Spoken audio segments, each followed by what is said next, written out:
So in the NBA, there are two things that we got to talk about, but the one that's so far making a lot of headlines as of today, John Wall going to the LA Clippers. Let's see how this impacts them. Here we go. So ever since high school, I've watched John Wall play, one of the most athletic, most electrifying players that I think I've ever laid my eyes on. And I think he was drafted right after Derrick Rose or before Derrick Rose, whichever came first, doesn't really matter. So he goes to Kentucky, becomes the #1 overall draft pick, goes to the Washington Wizards. Explosive, speed, can't really shoot, mid-range is suspect, long range is definitely suspect, but again is one of the best players at the point guard position in the National Basketball Association. Fast forward to 2022, he's had a little bit of a rough patch between him and the Houston Rockets. If you go to the Rockets, there seems to be a bit of friction there between players and management, and nobody really wants to play for the Rockets. I don't know why. Don't ask me. I don't understand what's going on there in Houston. Ever since James Harden and Russell Westbrook left, that whole franchise has been in absolute turmoil. They basically got rid of their entire team, and now I don't know what they're doing. Now let's talk about John Wall. John Wall is now officially going to the Los Angeles Clippers, where he will be joining an incredibly good team composed of Paul George, Kawhi Leonard, Reggie Jackson, and a bunch of other players that I believe could be the exact necessity or the exact pieces needed for a championship run or for a championship team. Now, how does John Wall fit into what they're doing? Number one, we're talking about defense. Tyronn Lue is known for one thing, and that is defensive schemes that can absolutely disrupt the other team's offense. John Wall is a very good defender. He creates steals, he creates havoc, he applies great pressure on opposing point guards, and he has great size to switch off between 1, 2 to 3. It's about 6'4", about maybe 180 pounds, 190 pounds. And again, he has great athleticism to be able to compete and to fit well into Tyronn Lue's defensive system.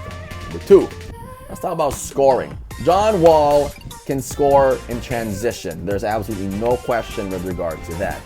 Over the years, if you've seen the tape, John Wall has also worked on his jumper, which makes him a reliable mid-range perimeter threat. Again, I'm not sure about the three-point shooting. It's a little bit suspect.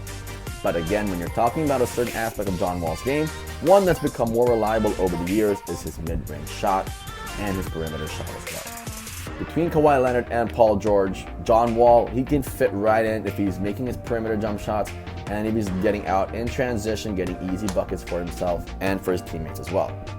Now, let's talk about the last thing where the last item on the list where John Wall can definitely help the Clippers. That is definitely with leadership. You already have Kawhi Leonard, you already have Paul George. But the one area that they need short of is the point guard position, where they need a solid voice that can rally them and get them to that next level. No offense to Reggie Jackson. He's been absolutely amazing for the Clippers the past couple of years. He's held the fort down where Kawhi Leonard and both Kawhi Leonard and Paul George were not there. Credits to Reggie Jackson.